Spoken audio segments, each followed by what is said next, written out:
Hello friends, welcome back to my YouTube channel Magadh Prakashan. उम्मीद करती हूँ कि आप सभी को मेरा वीडियो पसंद आ रहा है। अगर आप सभी को मेरा वीडियो पसंद आ रहा है तो आप मेरे यूट्यूब चैनल को लाइक शेयर और सब्सक्राइब जरूर कीजिएगा। जैसा कि मैं अपने हर वीडियो में आप लोगों को बताते आ रही हूँ कि मैं हर दिन एक मॉडल सेट के 150 प्रश्नों का व्याख्या करूँगी।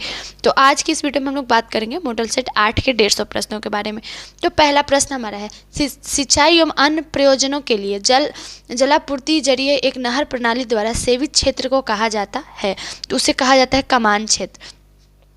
यानी कमान क्षेत्र वह क्षेत्र है जो नहर द्वारा सिंचाई प्रक्रिया के तहत खेतों में फसल उगाने या अन्य उद्देश्यों के लिए पानी की व्यवस्था की जाती है। ठीक है, नहर का शब्द से जैसे जल मार्ग का बोध होता है और प्राकृतिक ना होकर मानव निर्मित होता है। ठीक है, अगला प्रश्न हमारा है, जब कोई नदी पहाड़ी से निकलती है तथा सभी दिशाओं में बहती है तो इस अपवाह पैटर्न को क्या कहा जाता है। ठीक है, इसे हम लोग अर्ध व्यास, यानी कि जब नदियाँ किसी पर्वत यानी हिल से निकलकर सभी दिशाओं में बहती है तो उसे अरिया या अर्ध व्यास से प्रतिरूप कहा जाता है। ठीक है, सीमाओं का निर्माण तब होता है जब प्लेटें आपस में टकराती हैं और एक प्लेट दूसरी से नीचे धकेल देती हैं। ठीक है, तो उस टाइम में क्या होता है, अभिसारी, यानी कि भूवैज्ञानिक प्लेट जो विपर्तानिकी की सम्मिलन सीमा, ठीक है, वह सीमा होती है जहां पृथ्वी के स्थलमंडल यानी लिथोस्फीयर के दो भौगोलिक प्लेटों एक दूसरे की ओर आकर टकराते हैं या आपस में घिसते हैं। ऐसे क्षेत्रों में दबाव और रगड़ के मेंटल का पत्थर पिघलने लगता है। ठीक है, मोहम्मद गोरी ने 1191 में तबरहिंद भाटिंडा पर आक्रमण किया जो के लिए एक महत्वपूर्ण सामरिक केंद्र था। ठीक है, तो जो सामरिक केंद्र था वो था पृथ्वीराज चौहान। यानी कि मोहम्मद गोरी ने 1191 ईस्वी में तबरहिंद यानी भटिंडा पर आक्रमण किया जो पृथ्वीराज चौहान के लिए महत्वपूर्ण सामरिक केंद्र था। ठीक है, अगला है, भारतीय संविधान की किस अनुसूची के संग सूची, राज्य सूची और समवर्ती सूची के अंतर्गत संघ और राज्यों के शक्तियों का विभाजन किया गया। तो 7वीं अनुसूची, यानी भारत में संविधान राज्य सरकारें और केंद्र सरकार के मध्य मुद्दे अथवा अधिकारों के बंटवारे के लिए विभिन्न अनुसूचियां परिभाषित की गई और भारतीय संविधान की 7वीं अनुसूची राज्य और संघ के सध्य में अधिकारों का उल्लेखित करती है। अगला है, अशोक राजाज्ञा के अनुसार राजा बनने के कितने वर्ष बाद अशोक के कलिंग के साथ युद्ध छेड़ा था। तो जो युद्ध छेड़ा था वो 8, यानी कि कलिंग युद्ध 261 ईसा पूर्व में लड़ा गया था। ठीक है, और कलिंग का यह युद्ध राजा अशोक द्वारा लड़ी गई पहली और अंतिम लड़ाई थी और इनमें उनसे जीवन के तरीकों को पूरी तरह बदल दिया। अशोक के शासन का जो 8वां वर्ष था वो कलिंग की लड़ाई शुरू हुई। ठीक है, निम्न में से किस भारतीय वन अधिनियम को निरस्तर करने के उपरांत भारतीय वन अधिनियम 1927 को लागू किया गया था। ठीक है, तो जो लागू किया गया था भारतीय वन अधिनियम, वो मैं आपको बता दूं कि ये भारतीय वन अधिनियम 1878, यानी कि भारतीय वन अधिनियम 1878 को निरस्तर करने के उपरांत भारतीय वन अधिनियम 1927 को लागू किया गया था। ठीक है, और इसका उद्देश्य वनोत्पाद की आवाजाही के नियंत्रित करना, उस पर शुल्क लगाना था। ठीक है, बैडमिंटन वर्ल्ड फेडरेशन का मुख्यालय कहाँ स्थित है। तो इसका मुख्यालय जो है वो मलेशिया में स्थित है। यानी कि विश्व बैडमिंटन संघ का मुख्यालय कुआलालंपुर यानी मलेशिया में, और इसकी स्थापना 5 जुलाई 1934 को हुई थी। ठीक है, इसकी स्थापना कब हुई थी? 5 जुलाई 1934 को हुई थी। और विश्व बैडमिंटन संघ यानी बैडमिंटन के खेल के प्रबंधन के लिए अंतर्राष्ट्रीय संस्था जिसे अंतर्राष्ट्रीय ओलंपिक कमेटी के मान्यता प्राप्त है। और अगला है, अशोक के शासनकाल के प्रमुख आयोजनों में से एक 250 ईसा पूर्व राजधानी पाटलिपुत्र में बौद्ध परिषद का आयोजन था। तो जो बौद्ध परिषद का आयोजन था वो था तीसरी आयोजन, यानी तृतीय बौद्ध संगीति का आयोजन 250 ईसा पूर्व में सम्राट अशोक के शासनकाल में पाटलिपुत्र में हुआ था। अगला है, निम्न में से कौन सी पहली भारतीय बैडमिंटन खिलाड़ी थी जिसने ओलंपिक में 2 स्पर्धाओं को मिश्रित युगल और महिला युगल के लिए पात्रता प्राप्त की थी। तो जो प्राप्त वो था ज्वाला गुट्टुटा। ठीक है, यानी कि ज्वाला गुटुटा एक भारतीय बैडमिंटन खिलाड़ी है और इनका जन्म 17 सितंबर, इनका जन्म जो है 17 सितंबर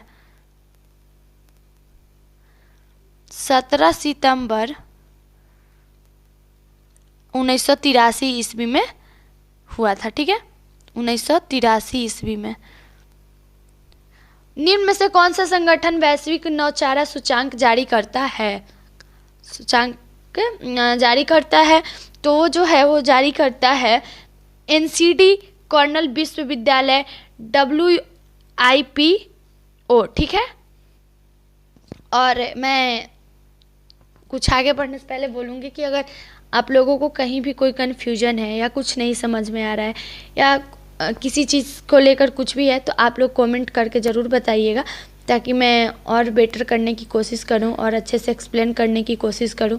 और मैं तो खुद से बहुत कोशिश करती हूं कि मैं कुछ गलत ना बोलूं या गलत ना एक्सप्लेन करूं, मेरा कोशिश यही रहता है। और लेकिन अगर कहीं भी आप लोगों को ऐसा लगता है कि मैं किसी शब्द को सही नहीं बोल पा रही हूं या कुछ गलत बोल दे रही हूं या नहीं समझ में आ रहा है तो आप लोग ज़रूर बताइएगा, उससे मुझे भी हेल्प मिल जाएगी। और अगला है पंचा, राज्य में पुरुषों द्वारा पहना जाने वाला एक पारंपरिक सारोंग यानी लुंगी या धोती जैसा अधोवस्त्र है, तो वो है कर्नाटक। भारतीय संविधान के निम्न में से किस अनुच्छेद के अनुसार विधान परिषद में धन विधेयक पेश नहीं किया जाएगा? तो इसमें पेश नहीं किया जाएगा, वो है अनुच्छेद 198। यानी मैं आपको बता दूं कि अनुच्छेद 198 धन विधेयकों के संबंध में विशेष प्रक्रिया, यानी धन विधेयक विधान परिषद में पुनः स्थापित नहीं किया जाएगा। यदि विधानसभा द्वारा पारित और विधान परिषद को उसकी सिफारिशों के लिए प्रेषित धन विधेयक 14 दिन की अवधि के भीतर विधानसभा को नहीं लौटाया जाता है। ठीक है, तो उक्त अवधि में समाप्ति पर वह दोनों सदनों द्वारा उस रूप में पारित किया गया है, साझा किया जाएगा जिसमें विधानसभा द्वारा पारित किया गया था। ठीक है, यानी एक ऐसी अनुच्छेद है भारतीय संविधान में कि इस अनुच्छेद के तहत हम अपने किसी भी धन राशि या किसी भी तरह के सिफारिश को नहीं दे सकते हैं। ठीक है, बिहार का प्रसिद्ध पशु मेला कार्तिक के पूर्णिमा में आयोजित होता है, तो वो आयोजित होता है सोनपुर में। यानी कि हम लोग अपने घर में बड़ों से बहुत सुने हैं सोनपुर का मेला, सोनपुर का मेला। तो सोनपुर का मेला जो है बहुत प्रसिद्ध मेला है और बिहार के सारण जिले के सोनपुर में कार्तिक महीने में, ठीक है, में लगता है। और ये विश्व के प्रसिद्ध मेला है जहाँ सुई से लेकर हाथी तक उपलब्ध रहता है। एक ऐसी मेला मतलब ये मेला है जहाँ पर कि हमें हर छोटी से छोटी और हर बड़ी से बड़ी चीज़ मिल सकती हैं। तो इसलिए जो है वो सोनपुर का प्रसिद्ध मेला इसे कहा जाता है और इसके बारे में हम लोग बहुत सुने भी हैं अपने घरों में।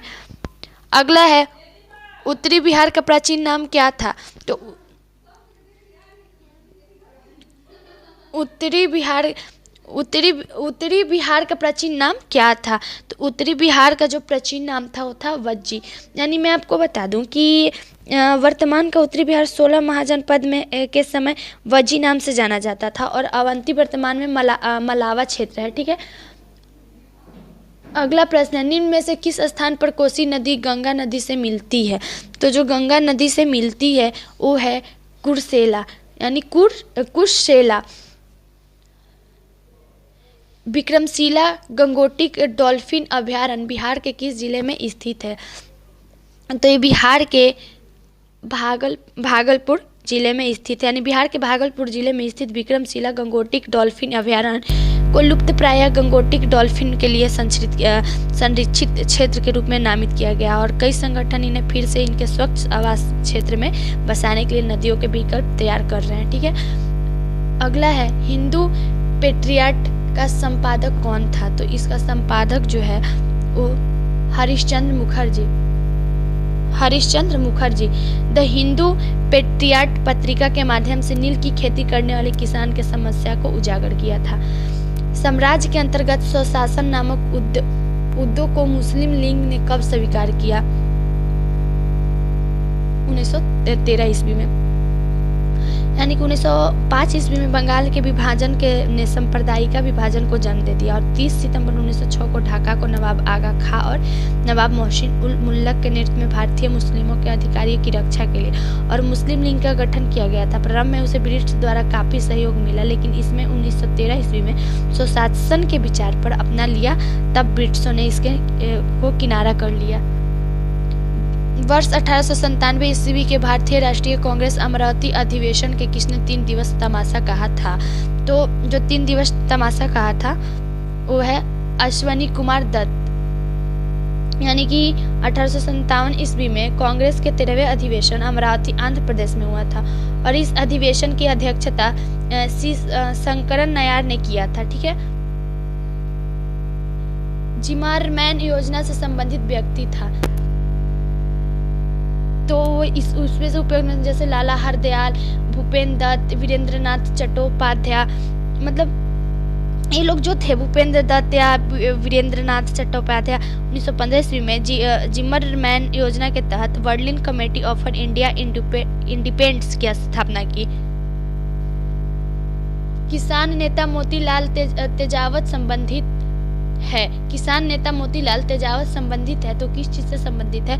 तो ये जो है मेवाड़ की भील आदिवासी आंदोलन। ठीक है, मेवाड़ के भील आदिवासी आंदोलन, यानी कि एक ऐसी किसान नेता मोतीलाल तेजावत का जन्म 16 मई 1896 में हुआ था कि कोलारी गांव के उदयपुर राजस्थान में हुआ था और 14 जनवरी 1969 में इनकी मृत्यु भी हो गई थी। आदिवासी के मसीहा के नाम से जाने जाते थे और इन्होंने वनवासी संघ की स्थापना की थी। साइमन कमीशन को किसकी अध्यक्षता में नियुक्त किया गया था? तो इसे जो है नियुक्त किया था सर जॉन साइमन। ठीक है, सर जॉन साइमन। यानी कि साइमन कमीशन की घोषणा जो है 18 नवंबर 1927 में हुई थी। इसकी जो घोषणा है 18 नवंबर 1927 ईस्वी में की गई थी और कमीशन को इस बात की जांच करनी थी कि क्या भारत इस लायक होगा कि यहाँ लोगों के संवैधानिक अधिकार दिए जाए। आयोग 3 फरवरी 1928 में भारत पहुंचा और इसका विरोध किया कि क्योंकि कमीशन एक भारतीय नहीं था, इसे आयोग का अध्यक्ष सर जॉन साइमन थे। 1920 ईस्वी के मध्य में हिंदुस्तानी सेवा दल की शुरुआत किसने की? तो इसकी शुरुआत जो है वो NS हार्डिकर यानी NG हार्डिकर 20वीं सदी के कर्नाटक के प्रमुख कांग्रेसी नेता और संविधानता सेनानी थे और इन्होंने 1920 ईस्वी में कर्नाटक में हिंदुस्तानी सेवा दल की स्थापना की थी।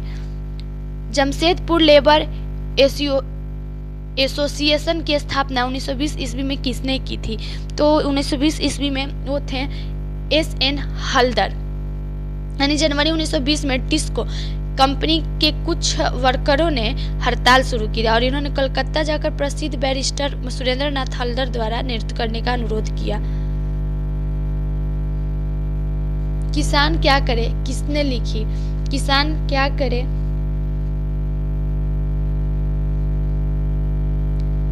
स्वामी सहजानंद सरस्वती। स्वामी सहजानंद सरस्वती भारत के महाराष्ट्रवादी नेता एवं स्वतंत्रता संग्राम सेनानी थे और वो भारत किसान आंदोलन के जनक थे। वो आदि गुरु शंकराचार्य संप्रदाय के 10 नामी सन्यासी अखाड़े के दंडीय सन्यासी थे और इनका जन्म गाजीपुर उत्तर प्रदेश में 22 फरवरी 1889 ईस्वी को हुआ था। इन्होंने बिहटा के आश्रम का भी निर्माण कराया था और हुंकार नामक एक पत्र भी प्रकाशित किया था। भारतीय राष्ट्रीय कांग्रेस के 28वें सम्मेलन की अध्यक्षता किसने की थी? तो इसकी अध्यक्षता जो है वो किसने की थी? तो वो थे RN मुधोलकर। ठीक है, RN मुधोलकर। मदरलैंड को किसने प्रकाशित किया? तो मदरलैंड को मजहरुल हक ने जो है वो प्रकाशित किया। यानी मैं आपको बता दूं कि बिहार के प्रसिद्ध स्वतंत्रता सेनानी मौलाना महजरुल हक का जन्म 1866, इनका जो जन्म है वो 1866 ईस्वी में पटना में मनेर में समीप बाहपुरा गांव में हुआ था और इन्होंने इंग्लैंड में बैरिस्टर की पढ़ाई तथा छपरा में वकालत शुरू किया था। पटना युवक संघ की स्थापना हुई थी। पटना युवक संघ की जो स्थापना हुई थी वो हुई थी 1927 ईस्वी में। यानी कि पटना युवक संघ की स्थापना 1927 ईस्वी में मनीन्द्र नारायण राय, ठीक है,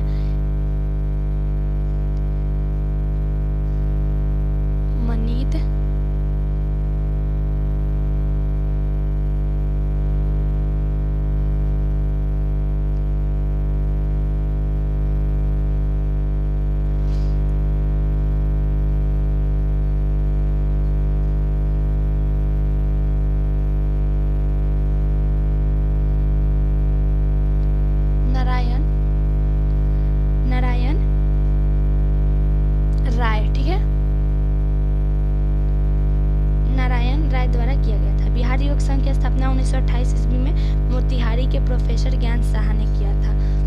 और अगला सवाल है, मुस्लिम लीग ने अपना वार्षिक अधिवेशन नियमित रूप से आरंभ किया था।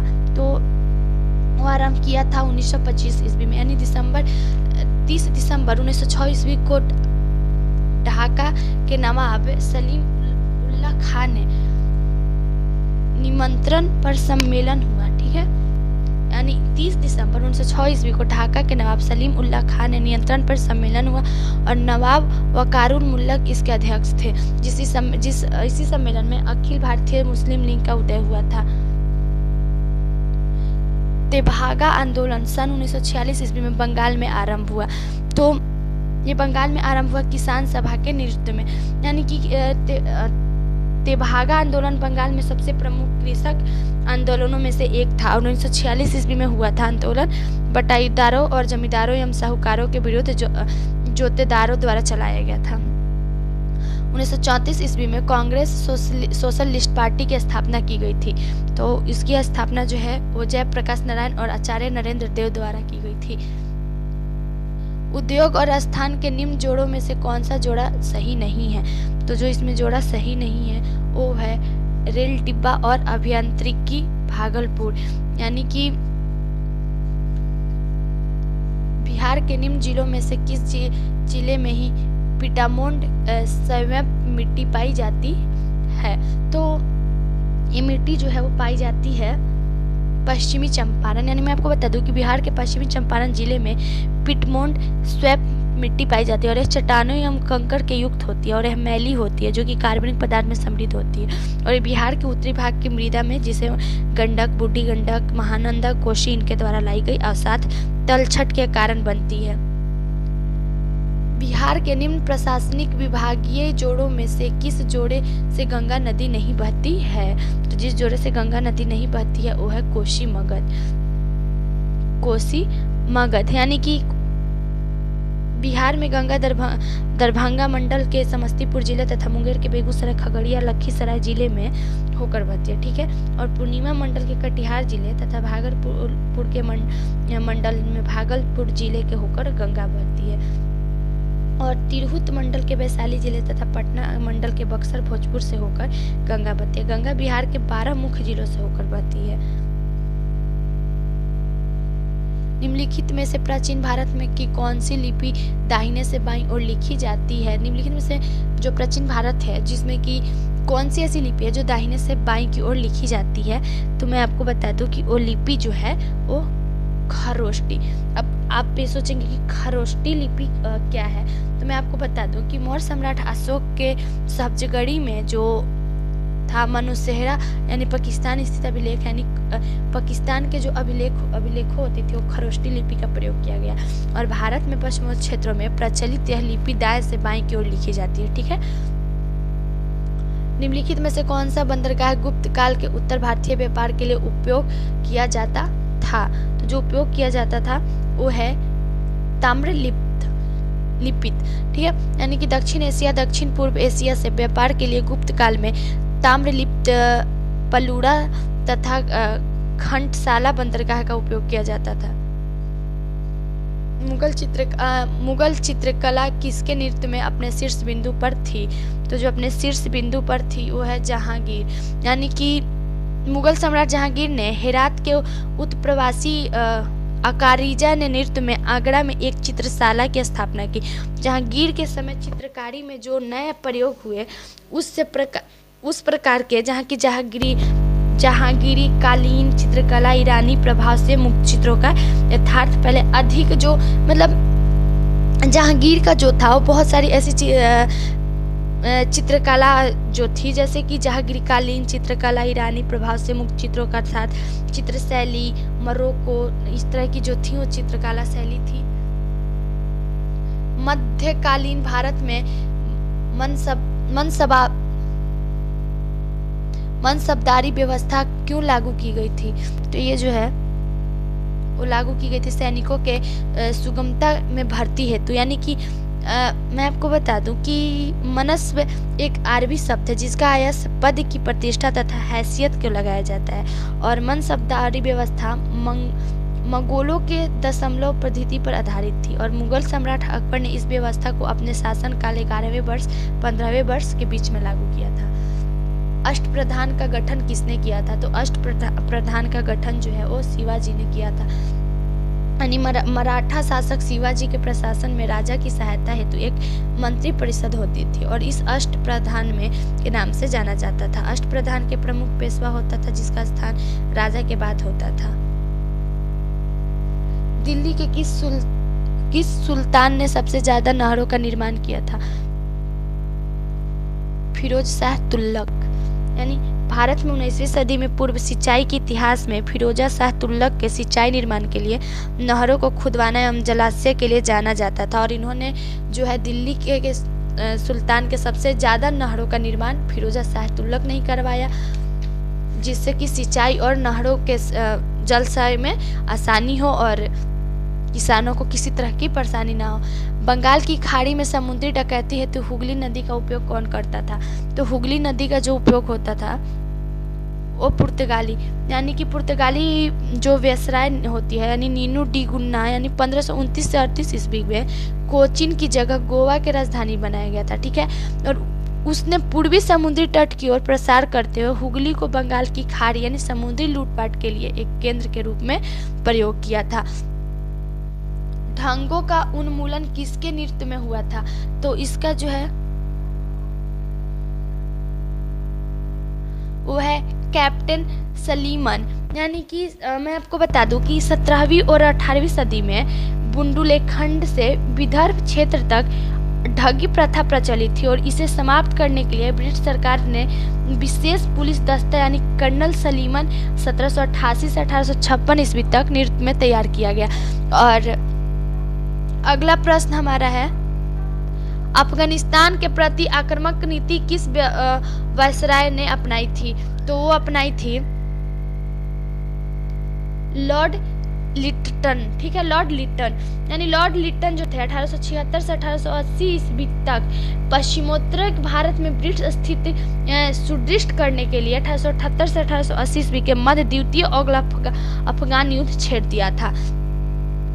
और मैं जैसे कि अपने वीडियो में हर बार बोल रही हूँ कि अगर आप लोगों को कहीं भी कोई कन्फ्यूजन हो या कोई सवाल मैं अच्छे से बता रही हूँ और आपको अच्छे से नहीं समझ में आ रहा है, कोई कन्फ्यूजन है, तो आप लोग ज़रूर पूछिए कमेंट करके और मैं उसको अच्छे से एक्सप्लेन करने की कोशिश करूँगी। अगला है लंदन में इंडिया। ठीक है, लंदन में इंडिया हाउस के संस्थापक कौन थे? इसके पहले हमारा जो सवाल था, व्यक्तिगत सत्याग्रह आंदोलन की प्रथम सत्याग्रही कौन थी? ठीक है, या थे? तो वो थे विनोबा भावे। अगला है लंदन में इंडिया हाउस के संस्थापक कौन थे? तो लंदन में इंडिया हाउस के श्यामजी कृष्ण वर्मा, यानी कि एक राष्ट्रवादी वकील और पत्रकार श्यामजी कृष्ण वर्मा इंडियन हेम रूल सोसाइटी, इंडिया हाउस और लंदन के भारतीय समाजशास्त्री के संस्थापक थे और इसके द्वारा उन्होंने इंग्लैंड में भारतीय स्वतंत्रता संग्राम के लिए आवश्यक समर्थन भी जुटाया था। भागलपुर में नमक सत्याग्रह का नेतृत्व किसने किया था? भागलपुर में नमक सत्याग्रह का नेतृत्व किसने किया था? तो इसका जो है वो किए थे महादेवलाल सराफ। ठीक है, तो इन्होंने जो है वो एक महादेवलाल सराफ ने प्रमुख स्वतंत्रता सेनानियों में से एक थे और इन्होंने वर्ष 1930 में भागलपुर में नमक सत्याग्रह को संचालित किया था। ठीक है, अगला है सन 1939 में बिहार में अंबारी सत्याग्रह के नेतृत्व किसने किया था? तो उसका नेतृत्व जो है वो राहुल सांकृत्यायन ने किया था। यानी कि इन्होंने 1939 में बिहार में अंबारी सत्याग्रह में नेतृत्व किया था और इस सत्याग्रह के दौरान राहुल सांकृत्यायन को एक झूठे मामले में फंसाकर जेल भेजा गया था। उन्हें 6 महीने तक की सजा भी हुई थी। वह प्रथा जिसके तहत किसान स्वयं भूमि का मालिक होता है और सरकार को भू राजस्व को भुगतान के लिए जिम्मेदार माना जाता है। तो जो जिम्मेदार माना जाता है वो है रैतवारी प्रथा। रैतवारी प्रथा एक ऐसी प्रथा है कि जहाँ पर पंजीकृत भूमिदार या भूमि के स्वामी होता था जो कि सरकार को लगान देने के लिए उत्तरदायी होता था। उत्तरदायी होता है। भूमिदार के पास भूमि रखने को बेचने का अधिकार होता था। मतलब जैसे कि हमारे पास अगर कोई भूमि है तो हमारे पास ये अधिकार है कि हम अपने भूमि को बेचें या नहीं बेचें, इसका अधिकार होता है। अगला प्रश्न है, निम्नलिखित में से कौन सा प्रत्यक्ष वित्त स्रोत नहीं है? तो जो वित्त स्रोत नहीं है वो है नाबार्ड। निम्न में से किस तरल पदार्थ का पीएच मान सबसे अधिक होता है? तो पीएच मान सबसे अधिक होता है मिल्क ऑफ मैग्नीशिया, यानी मिल्क ऑफ मैग्नीशिया का पीएच मान जो है वो 10 इसका मान जो है पीएच मान 10.5 होता है और इसका रासायनिक नाम मैग्नीशियम हाइड्रोक्साइड यानी MgOH2 होता है और यह क्षारीय है। ठीक है। बाह्य वातावरण के साथ जीवों के सविनियम और साम्य स्थिति बनाए रखने के लिए प्रवृत्ति क्या कहलाती है? तो वो जो है वो कहलाती है समस्थापन। ठीक है। निम्न में से कौन सा पादप हार्मोन वृद्धि को नियंत्रित करता है, विशेषकर तने में कोशिका द्विघन उजित कर? ठीक है। तो वो है ऑक्सीजन, यानी ऑक्सीजन एक ऐसी पादप हार्मोन है जो कि पौधे में सामान्य रूप से पाया जाता है और कोशिकाओं की लंबाई में वृद्धि, कोशिका विभाजन, सहयोग, पौधे में गतियों का नियंत्रण, पत्तियों को गिरने से रोकना, बीज रहित फलों में उत्पादन सहायता करना और इस तरह के इसके बहुत प्रमुख कार्य हैं जो कि चिकित्सा क्षेत्र में एक छोटे धातु प्लेट या सुई का समान एक ऐसी डिवाइस है जो उपचार या सर्जरी के लिए एक उपकरण से रोगी एक विद्युत शक्ति पहुंचता है। तो वो शक्ति जो पहुंचता है वो है इलेक्ट्रोड। ठीक है, इलेक्ट्रोड। अगला है, सभी गैर शून्य वेक्टर सदिश को कहा जाता है, तो उसे कहा जाता है उपयुक्त वेक्टर यानी प्रॉपर वेक्टर्स। यानी कि ऐसा गैर शून्य वेक्टर जो सदिश जिसका परिमाप शून्य नहीं हो और उसे उपयुक्त वेक्टर कहा जाता है। ऐसी सदिश जिसका परिमाप शून्य होता है और शून्य सदिश कहते हैं। इकाई सदिश, स्थिति सदिश, विस्थापन या सदिश आदि सदिश का प्रकार। ठीक है। हड्डियों की पढ़ाई विज्ञान की किस शाखा के अंतर्गत होती है? तो हड्डियों की पढ़ाई जो है वो होती है ऑस्टियोलॉजी। ठीक है, ऑस्टियोलॉजी के अंतर्गत होती है और एक इसमें जो है वो एक हड्डियों के अध्ययन के संबंध में और पृथ्वी के से संबंधित अध्ययन हमको जियोलॉजी कहते हैं, यानी पृथ्वी के संबंधित जो है वो जियोलॉजी होती है। ठीक है।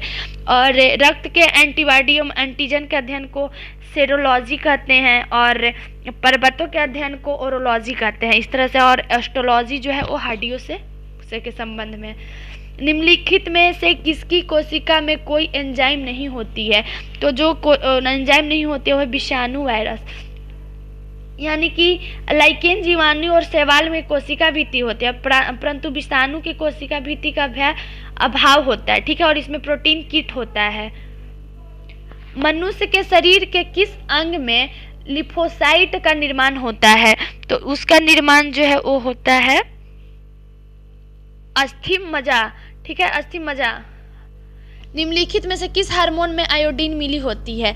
तो जो आयोडीन मिली होती है वो होती है थायरोक्सिन, यानी कि थायरोक्सिन हार्मोन में आयोडीन मिला होता है और आयोडीन जो है वो थायराइड और ग्रंथि की अच्छी तहत के कार्य करने में सहायता करता है और इस हार्मोन की सहायता से हमारा जो है मेटाबॉलिज्म, श्वास, हृदय गति, शरीर का तापमान आदि जो है वो क्या रहता है, नियंत्रण रहता है। यानी हमें श्वास लेने में कोई परेशानी नहीं होती है और हृदय की गति यानी कि जो हृदय की गति होती है उसी में किसी तरह की परेशानी नहीं होती है।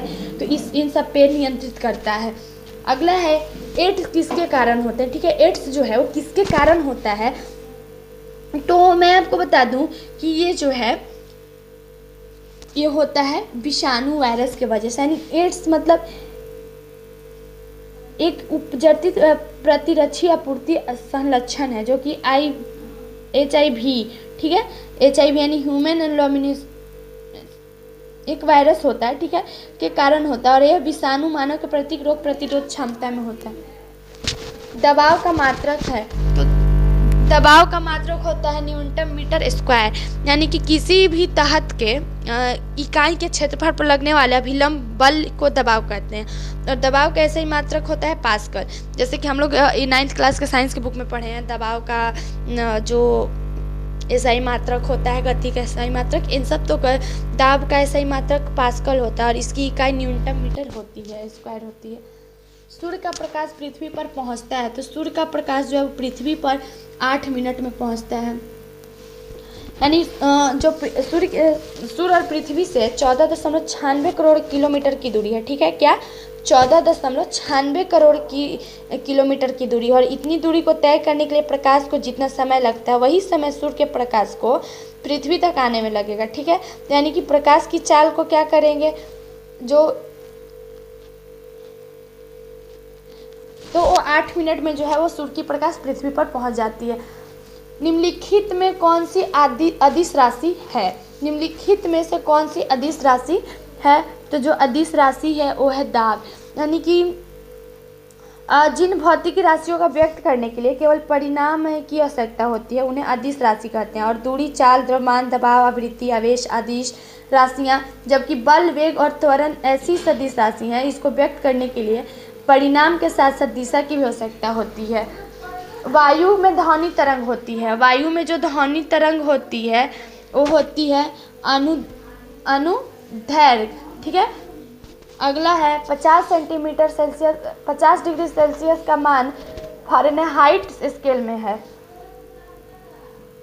तो ये है 122 डिग्री सेल्सियस पे। ठीक है, अगला प्रश्न हमारा है हर्ट्ज, यानी HZ में क्या नापा जाता है? हर्ट्ज में जो है वो क्या नापा जाता है, तो इसमें जो है वो नापा जाता है आवृत्ति।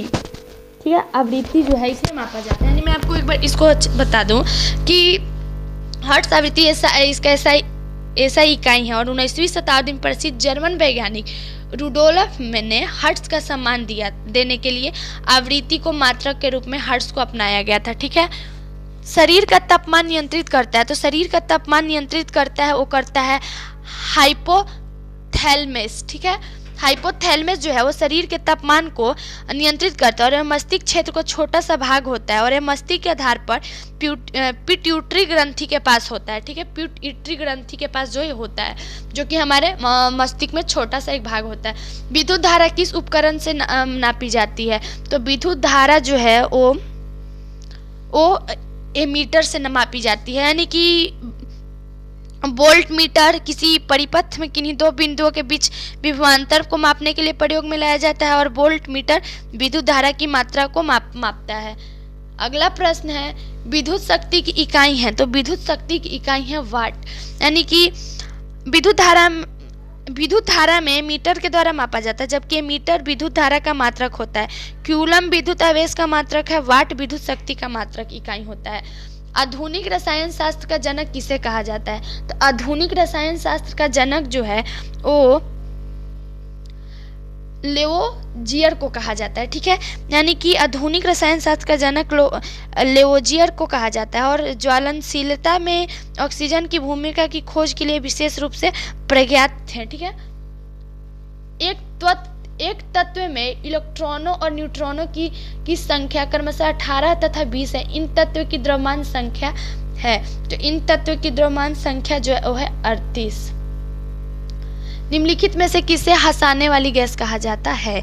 तो जिसे हंसाने वाली गैस कहा जाता है वो है नाइट्रस ऑक्साइड, यानी कि हंसाने वाली गैस यानी लाफिंग गैस का वैज्ञानिक नाम नाइट्रस ऑक्साइड है, N2O। यह एक रंगहीन और गंधहीन गैस और इसकी खोज अंग्रेज वैज्ञानिक जोसेफ प्रिस्टले ने 1793 ईस्वी में की थी। ठीक है, इसकी खोज जो है जोसेफ वैज्ञानिक का नाम है जिन्होंने इसकी खोज की थी, जोसेफ प्रिस्टले, और इन्होंने इसकी खोज जो है 1793 ईस्वी में किए थे। ठीक है, अगला प्रश्न है निम्न में से कौन सा एक तत्व नहीं है? तो निम्न में से कौन सा एक तत्व नहीं है वो है गैस, यानी कि तत्व ऐसे शुद्ध पदार्थ होते हैं जो कि केवल एक ही तरह के परमाणु से बने होते हैं और ऐसे परमाणुओं से बने होते हैं जिनसे नाभिक का समान संख्या प्रोटॉन होते हैं। ठीक है, अगला प्रश्न हमारा है पानी का पीएच मान होता है, तो पानी का पीएच मान होता है 7 और पीएच मान किसी विलयन की अम्लता तथा क्षारता को मापता है। 7 से कम पीएच वाले विलयन को अम्लीय कहा जाता है, जबकि 7 से अधिक पीएच वाले को विलयन को क्षारीय कहते हैं। शुद्ध जल का पीएच मान 7 लगभग होता है। और अगर आप लोगों को यहाँ से नहीं जो मैं एक्सप्लेन करने की कोशिश कर रही हूँ अगर नहीं समझ में आ रहा होगा तो आप लोग 9th का साइंस का बुक उठाइएगा और इसको पढ़िएगा, आप लोगों को सारा कुछ समझ में आ जाएगा कि एसआई मात्रक, पास्कल, गति, दाब, द्रव, पदार्थ, अम्ल, क्षारीय सब क्या है। तो 9th के साइंस का बुक पढ़िएगा, आपको आसानी से समझ में आ जाएगा और इतना अच्छा से आप लोग समझ जाएंगे कि आप लोग इससे भी हार्ड क्वेश्चन को समझ जाएंगे। ऑक्सीजन अनुपस्थित होती है, तो ऑक्सीजन जो है अनुपस्थित होती है वो है केरोसिन में, यानी केरोसिन तेल में पैराफिन, नेफ्थीन और सैरमिक हाइड्रोकार्बनिक रहता है और इस भौतिकी और रासायनिक गुण में इसमें उपस्थित हाइड्रोकार्बन के अनुपात संगठन और क्वथनांक पर निर्भर करती है। ठीक है, 25,600 रुपये की धनराशि, ठीक है, एक भाग को 7% वार्षिक और शेष धनराशि को 9% वार्षिक साधारण ब्याज पर निवेश किया जाता है। 3 वर्ष के अंत में कुल ब्याज 1832 रुपये प्राप्त होता है। कितनी धनराशि रुपये में 9% वार्षिक पर निवेशित किया गया था? तो मैं आपको बता दूं कि 7600, ठीक है, 7600। राधा अपनी आय का 1% बचाती है। यदि उसी आय में 28% की वृद्धि तथा व्यय में 20% की वृद्धि हो जाती है तो उसकी बचत में 40% की वृद्धि हो जाती है। एक्स का मान ज्ञात कीजिए।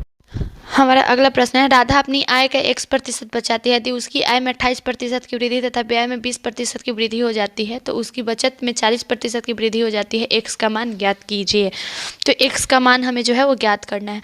तो सबसे पहले हम लोग क्या करेंगे, माना कि राधा की आय इक्वल टू क्या लिखेंगे, 100 रुपये। ठीक है, राधा की आय इक्वल टू 100 रुपये तथा इसकी बचत जो है 100 रुपये। ठीक है, तथा इसकी बचत क्या है, 100 रुपये। अब इसका व्यय क्या है, तो लिखेंगे कि इसका व्यय इक्वल टू 100 माइनस एक्स। वृद्धि में पश्चात राधा किया है तो क्या लिखेंगे, 100 गुना 128। ठीक है, 100 गुना 128 बटा 100 इक्वल टू 128 रुपये। ठीक है, 128 रुपये। अब वृद्धि में पश्चात उसका व्यय, तो वृद्धि में व्यय माइनस 100 एक्स गुना 120 बटा 100। ठीक है, यहाँ तक आप लोग समझ गए। मैं अब इसको मिटा रही हूँ, आगे आप लोगों इसको नोट कर लीजिएगा।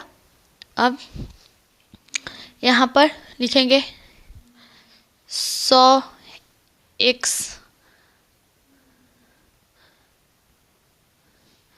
100 minus x equal to 100 minus x गुना 6/5 गुना 6/5। अब नई बचत क्या है, तो लिखेंगे कि नई बचत equal to 128 minus 100 minus x गुना 6/5। यह है समीकरण 1। ठीक है, यहाँ तक आप लोग समझ गए होंगे।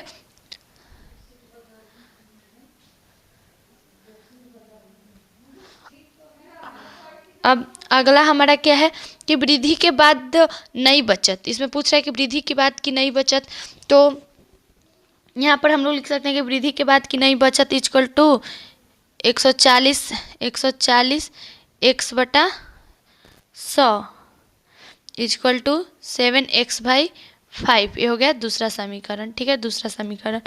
अब समीकरण 1 और 2 में क्या कर देंगे, तो यहाँ पर लिखेंगे 128 माइनस 100 माइनस एक्स गुना 6/5 इक्वल टू 7x/5।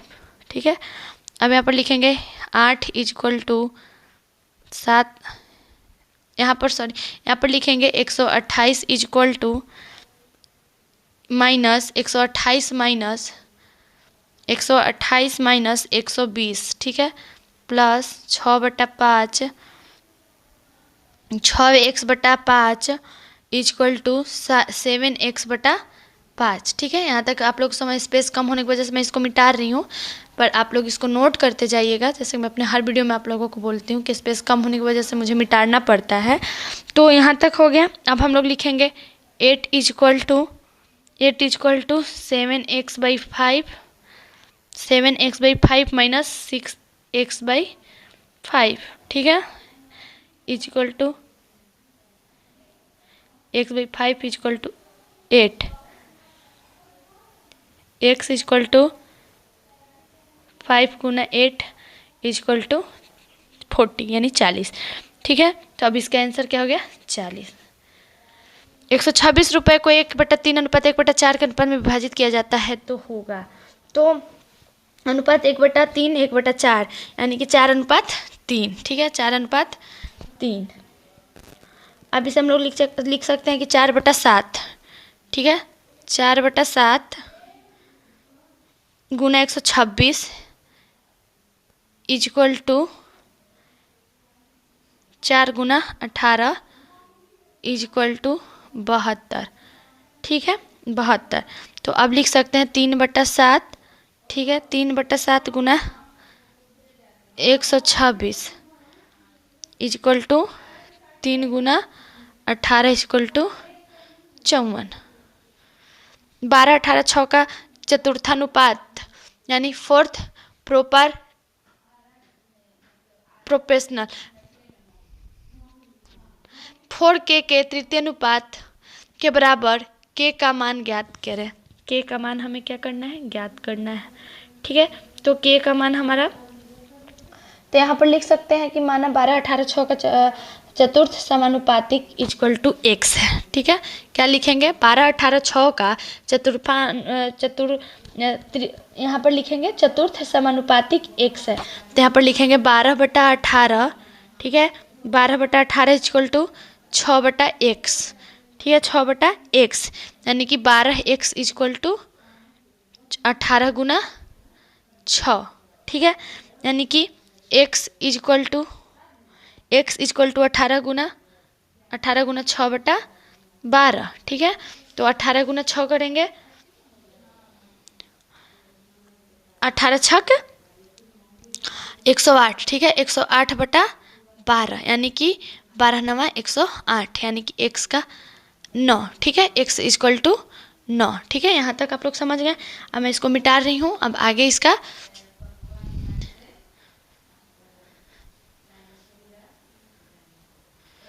अब हम लोग इसको लिख सकते हैं कि 4k का तृतीय समानुपातिक यानी कि k²/4।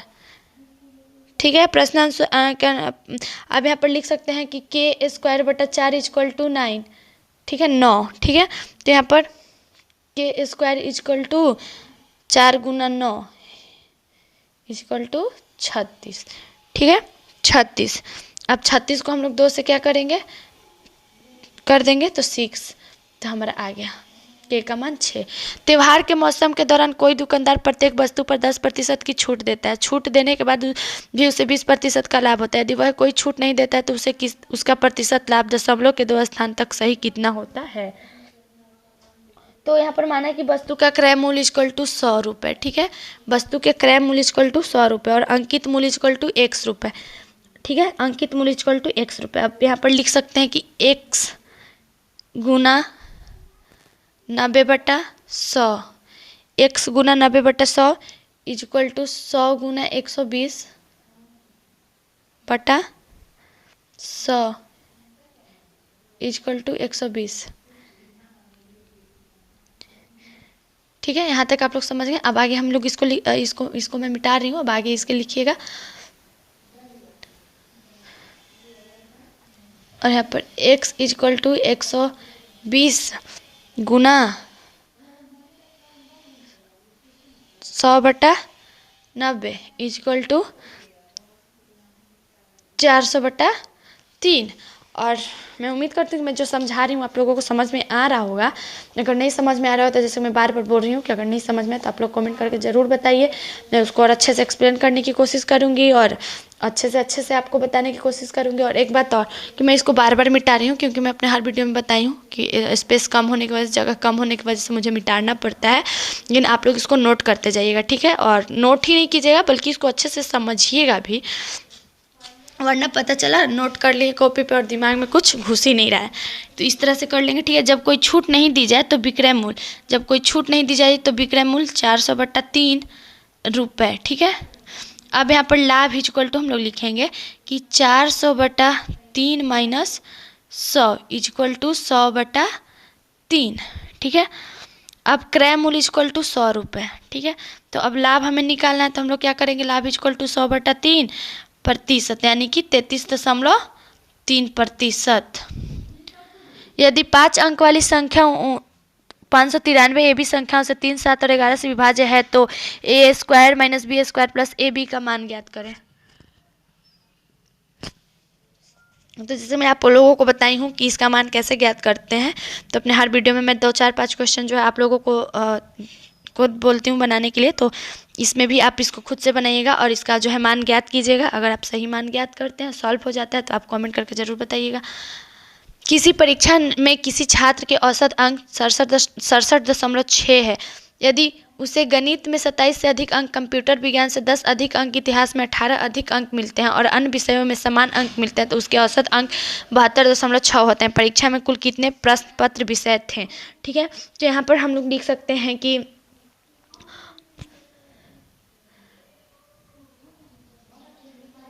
औसत में वृद्धि, ठीक है।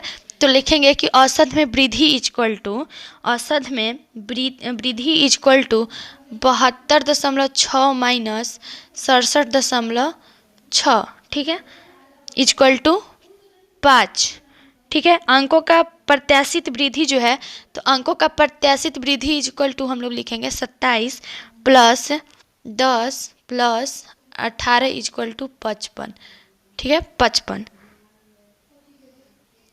विषयों की संख्या अब हम लोग क्या कर देंगे, तो 55/5 कर देंगे, यानी कि 11। 900 प्लस 0.09 प्लस 0.0000009 का मान क्या होगा। तो इसका हमें क्या करना है, मान ज्ञात करना है कि इसका मान क्या होगा। तो यहाँ पर इसको, ये जो हमारा है प्रश्न है, ठीक है, इसको हम लोग लिख लेंगे। उसके बाद हम लोग इसको सॉल्व करेंगे तो हमारा क्या आ जाएगा, 30 प्लस 0.3, ठीक है, प्लस 0.003, ठीक है, 0.003 यानी कि 30.303।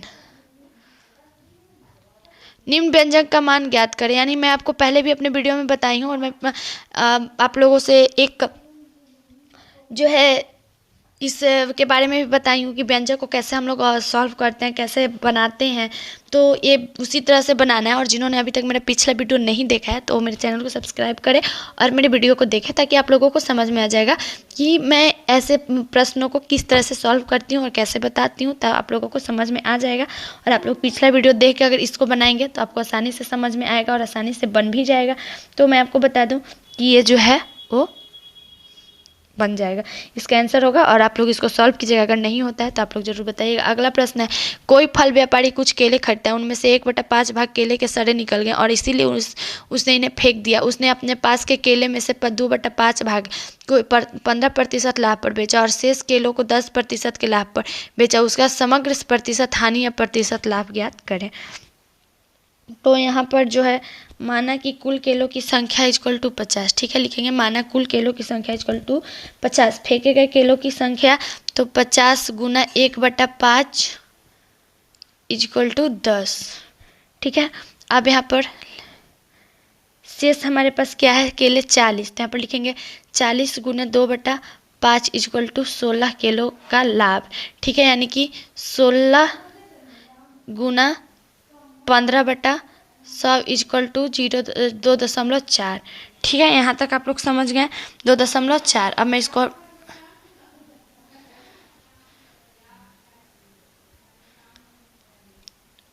और उसके बाद अब 40 किलो, अब यहाँ पर लिखेंगे, जैसे यहाँ पर माइनस कर देंगे, किलो पर लाभ हुआ कितना, 2.4, यानी कि 40 माइनस 16 इक्वल टू 24 किलो का लाभ, ठीक है, किलो पर लाभ।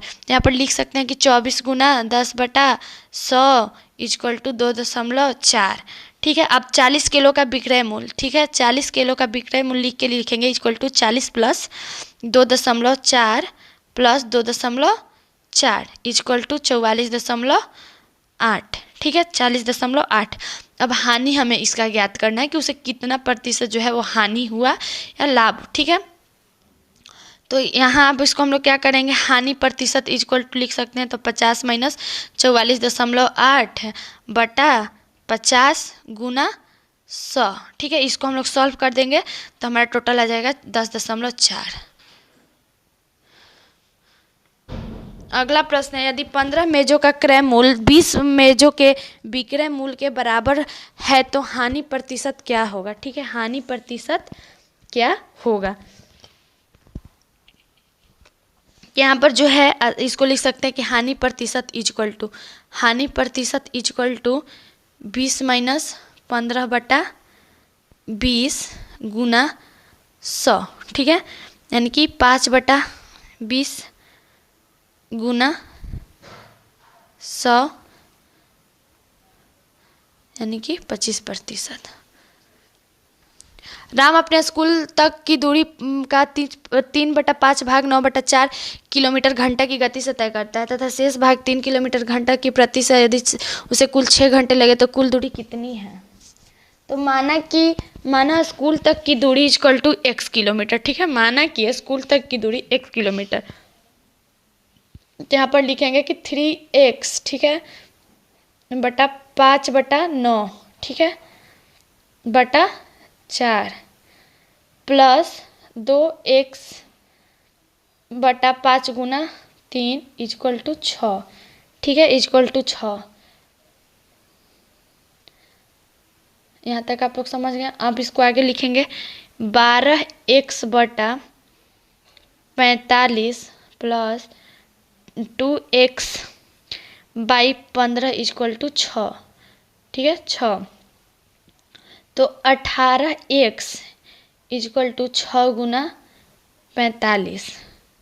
तो x इक्वल टू 6 गुना 45/18 इक्वल टू हमारा क्या आ जाएगा 15 किलोमीटर। अगला प्रश्न है, यदि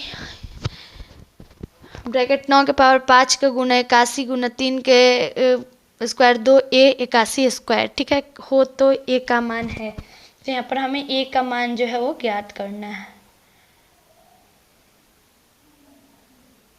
तो यहाँ पर हम लोग इसको लिख सकते हैं 9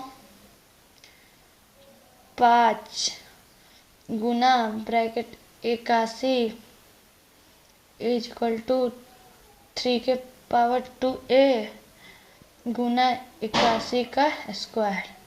ठीक है, अब यहाँ पर लिख सकते हैं 3 के पावर 5 गुना 3 के स्क्वायर 2 इक्वल टू 3 के स्क्वायर 2a गुना 3 के स्क्वायर 8। ठीक है, ये हो गया। अब यहाँ तक आप लोग समझ गए। अब मैं इसको मिटा रही हूँ। अब हम लोग इसको लिख सकते हैं कि 3 के power 5 plus 2 equal to 3 plus 8। ठीक है, अब यहाँ पर 7 इक्वल टू 2a प्लस 8। ठीक है, तो अब यहाँ पर लिखेंगे 2a इक्वल टू -1 यानी कि a इक्वल टू -1/2। यदि किसी भिन्न के अंश एवं हर दोनों में 1 जोड़ा जाए तो वह 4/5 हो जाता है। यदि उसके अंश एवं हर प्रत्येक में से 5 घटा दिया जाए तो भिन्न 1/2 हो जाता है। भिन्न क्या है? तो भिन्न क्या है? तो इसमें भिन्न जो है वो भिन्न जो है इसमें 7/9 है। अब 7/9 कैसे है तो आप लोग इसको सॉल्व करेंगे तो आसानी से पता चल जाएगा। 12 पुरुष या 18 महिलाएं किसी खेत की फसल को 14 दिनों में काट सकते हैं। 8 पुरुष और 6 महिलाएं उसे कितने दिनों में काट पाएंगे?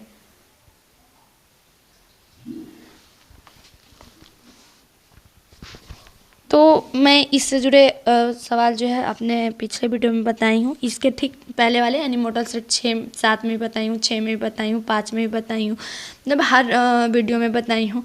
तो एक बार मैं आज इस वीडियो में बहुत सारे सवालों को आप लोगों पर दूंगी, क्योंकि यूँ समझिए कि आप लोगों का आज एक टेस्ट हो जाएगा कि आप लोग के जो मेरा अभी तक का जितना भी मैं पढ़ाई हूँ या जितना भी मैं वीडियो डाली हूँ उसमें आप लोग कितना देखें और कितना समझे हैं। तो आप लोग को भी ये लगेगा कि हम पढ़ें या जो हम समझें वो मेरा मतलब हम उसको अच्छे से जो है वो समझ लिए। ठीक है, तो आज बहुत सारे प्रश्न जो है वो आज मैं आप लोगों के ऊपर ही छोड़ूंगी, बस आंसर बता दूंगी, लेकिन वो अब कैसे सॉल्व होगा, किस मेथड से सॉल्व होगा, वो आपको खुद करना है। अगर आप सही सही सॉल्व कर लेते हैं तो आप लोग कमेंट ज़रूर कीजिएगा, जिससे कि मुझे भी जो मैं मेहनत कर रही हूँ आप लोगों के लिए, वो मुझे भी ऐसा लगा कि नहीं, मैं जो मेहनत कर रही हूँ मेरा सफल हो रहा है, कामयाब हो रहा है। तो ठीक है, चलिए मैं इसका आंसर आप लोगों को बता देती हूँ। इसका होगा 9 दिन। अगला प्रश्न हमारा है, 2 रेलगाड़ी एक ही दिशा में 56 किलोमीटर घंटा या 29 किलोमीटर घंटा की चाल से चलती है। तेज चलने वाली रेलगाड़ी धीमी चलने वाली रेलगाड़ी में बैठे एक व्यक्ति को 16 सेकंड में पार कर जाती है। तेज चलने वाली रेलगाड़ी की लंबाई क्या होगी? तो यहाँ पर हम लोग इसको दोनों गाड़ियाँ एक ही दिशा में चल रही है, यानी सापेक्ष चलते हैं। यहाँ पर हम लोग क्या कर सकते हैं, 56 माइनस 29 इक्वल टू 27 किलोमीटर। अब गाड़ी की लंबाई तो 27 गुना 5/18 गुना 16 सेकंड कर देंगे, तो यहाँ पर हमारा 3 गुना 5/2 गुना 16 इक्वल टू 120 मीटर। अगला प्रश्न हमारा है, एक परीक्षा में 60 विद्यार्थी उत्तीर्ण हुए, यदि अनुत्तीर्ण विद्यार्थियों की संख्या 400 है तो परीक्षा में कुल कितने विद्यार्थी सम्मिलित हुए थे? तो अनुत्तीर्ण विद्यार्थियों का प्रतिशत, ठीक है, तो क्या कर देंगे, 100 माइनस 60 कर देंगे, यानी कि 40। ठीक है, 40%। अब 40% इक्वल टू 400। ठीक है, 40% इक्वल टू 400। ठीक है, 400।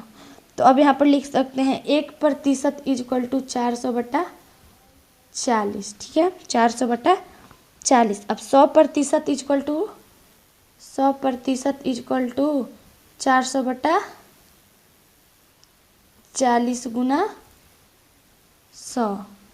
ठीक है, तो कर देंगे तो हमारा पूरा टोटल जो आ जाएगा वो आ जाएगा 3000। ठीक है, यहाँ तक आप लोग समझ गए?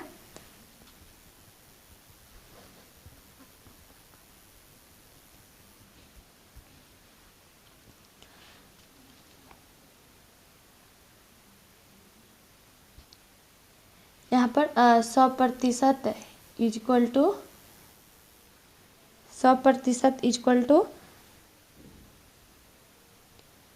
400/40 गुना 100 इक्वल टू 1000।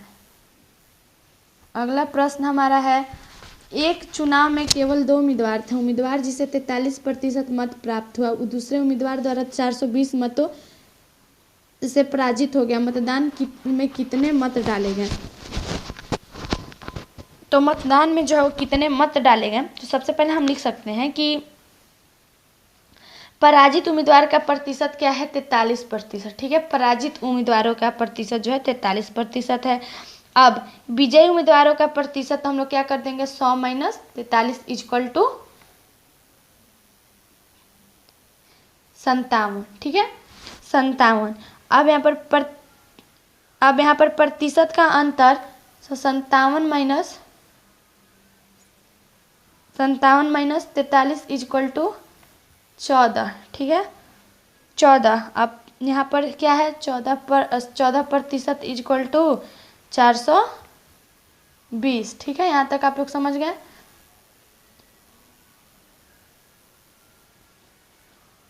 अब इसके आगे लिखेंगे 100%। ठीक है, 100% इक्वल टू 420/14 गुना 100। ठीक है, 420/14 गुना 100 इक्वल टू 3000। मेरी वर्तमान आयु मेरे पुत्र की वर्तमान आयु से तिगुनी है। मेरी वर्तमान आयु, ठीक है, मेरी वर्तमान आयु मेरे पुत्र की वर्तमान आयु से तिगुनी है। 5 वर्ष पश्चात मेरी आयु मेरे पुत्र की आयु से 2.5 गुनी हो जाएगी। तो मेरी वर्तमान आयु क्या है? तो मेरी वर्तमान आयु जो है वो क्या है? तो यहाँ पर हम लोग लिख सकते हैं इसको कि माना कि पुत्र की वर्तमान आयु इक्वल टू x। ठीक है, माना कि पुत्र के वर्तमान आयु इक्वल टू x, पिता के वर्तमान आयु इक्वल टू 3x। ठीक है, पिता के वर्तमान आयु इक्वल टू 3x। 5 वर्ष बाद पुत्र की आयु तो x + 5। ठीक है, अब 5 वर्ष बाद पिता की आयु, तो 3x + 5 = 8x। ठीक है, अब यहाँ या इसको नहीं भी प्लस नहीं भी करेंगे तो इसी तरह से हम लोग लिख देंगे। ठीक है, यहाँ तक आप लोग समझ गए। मैं इसको फिर से एक बार रिपीट कर दे रही हूँ, ऐसे ही लिखूंगी नहीं। कि माना कि पुत्र की वर्तमान आयु x, पिता की वर्तमान आयु 3x, 5 वर्ष बाद पुत्र की आयु x + 5 वर्ष, और 5 वर्ष बाद पिता की आयु तो 3x + 5 वर्ष। ठीक है, अब यहाँ पर हम लोग इसको लिख सकते हैं कि 3x + 5 एंड 3x + 5 = x +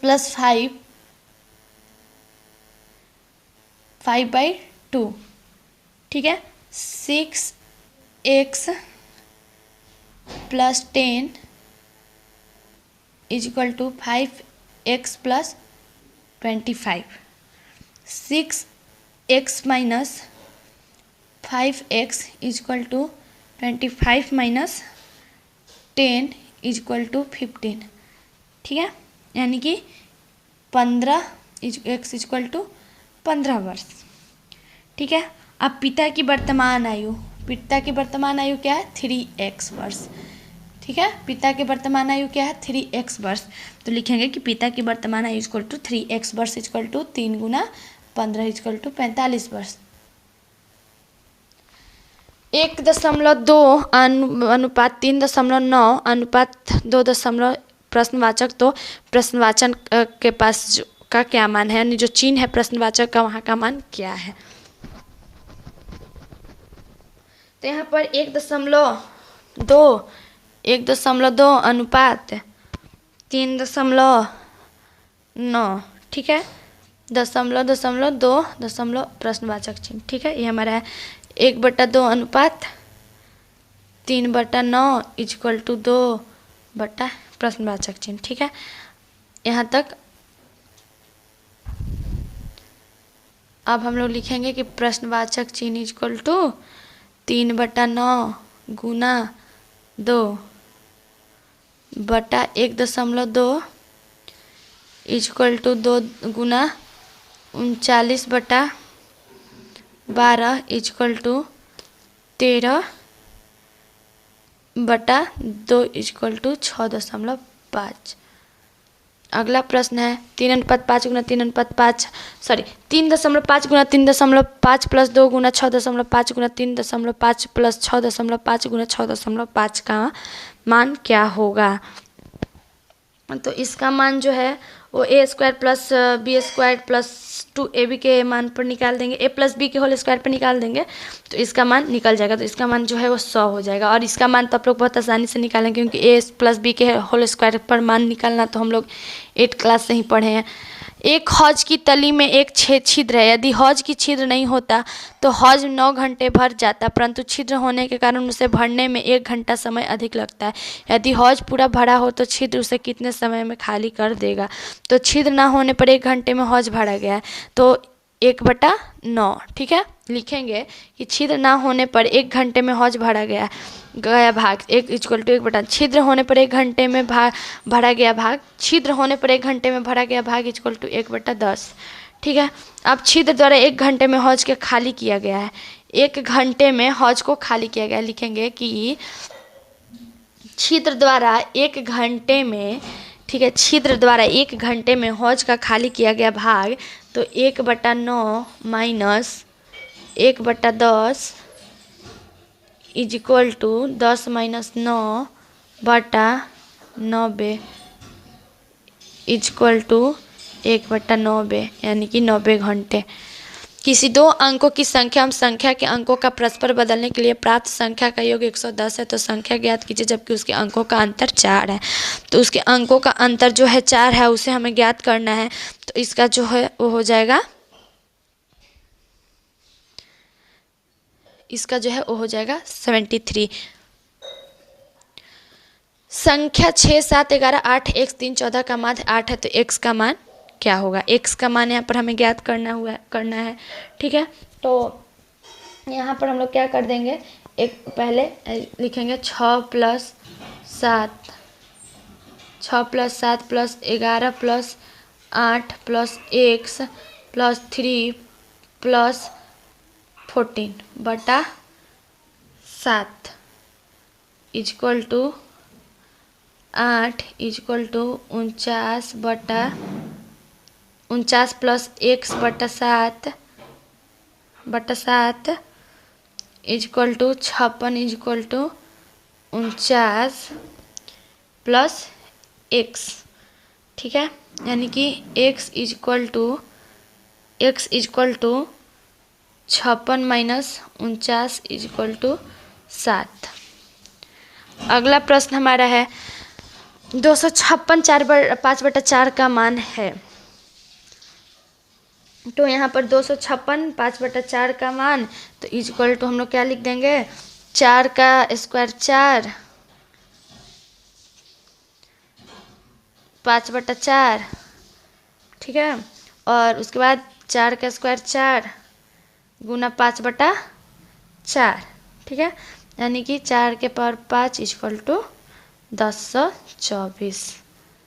अगला प्रश्न हमारा है किसी विशिष्ट कूट भाषा में लोअर को 186 और मूलिश को 320 के रूप में कूटबद्ध किया जाता है, तो उस कूट भाषा में ऑर्डिनेशनल को कैसे कूटबद्ध किया जाएगा। तो सबसे पहले तो मैं आपको बता दूं कि सभी अक्षर विपरीत अक्षर का स्थान संख्या जोड़ने के बाद हुआ है। यानी कि जैसे कि अल्फ़ाबेट के नंबर के अनुसार, जैसे L 15वें पर, O 12, W 4, E 22, 9, इस तरह से कर देंगे तो ये इसका जो है कूटबद्ध किया गया है, ठीक है। तो उसी तरह से इसका जो कूटबद्ध होगा वो होगा 456। वह विकल्प चुने जो तीसरे शब्द से उसी प्रकार संबंधित है जिस प्रकार दूसरा शब्द पहले शब्द से संबंधित है। दंतमंजन, दांत और झाड़ू। तो जिस तरह से मैं आपको बता दूं कि जो पहला दूसरे को साफ करने के लिए उपयोग में लाया जाता है, जैसे कि दंतमंजन का उपयोग दांत को साफ करने में लाया जाता है, उसी तरह से झाड़ू को फर्श की सफाई के लिए लिया जाता है, ठीक है। नीचे आकृति में कागज के एक टुकड़े को मोड़ने पर क्रम और उसे मुड़े हुए कागज को काटने का तरीका दर्शाया गया है। इस कागज को खोलने पर कैसा दिखेगा, तो यह कागज को खोलने पर कैसा दिखेगा। दिए गए विकल्पों में से वह वर्ण समूह चुने जो निम्नलिखित श्रृंखला में प्रश्न चिन्ह के स्थान पर आएगा, यानी PND QKL RHN ESES, ठीक है। यानी मैं फिर से एक बार आपको बता दूं कि ये जो है वो अक्षर श्रृंखला के क्रम में, ठीक है। ये अक्षर जो है अल्फ़ाबेट यानी कि जो वर्णमाला के श्रृंखला क्रम में, जैसे P Q, ठीक है। Q के बाद R, R के बाद S और S के बाद क्या आता है T, ठीक है। N K H E है, ठीक है। ये ठीक उल्टा है, जैसे कि G के 2 अंक के बाद I आता है और I के पहले 4 अंक पहले E आता है और E के 6 अंक बाद Y आता है, ठीक है। उसी तरह से Y आता है, ठीक है। अब उसी तरह से D के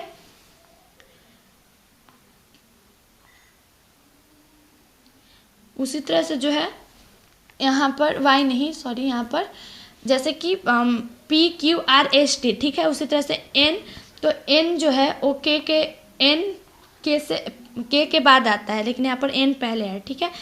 तो N जो है K के 3 अंक बाद आता है और H जो है 3 अंक एक के बाद K आता है और E जो है उसी तरह से E के 3 अंक बाद B आता है, ठीक है।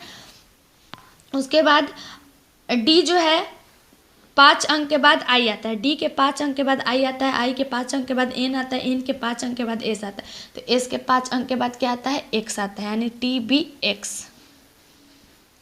नीचे 4 वर्ण समूह दिए गए हैं जिनमें से 3 किसी संदर्भ में एक समान है और उनमें से एक असंगत है, उस असंगत वर्ण समूह का चयन करें। यानी कि ये जो है अल्फ़ाबेट के नंबर के अनुसार है कि कौन पहले है कौन बाद का, और जो इसमें असंगत शब्द में आएंगे वो हो जाएगा GIEY, इसमें असंगत है, ठीक है।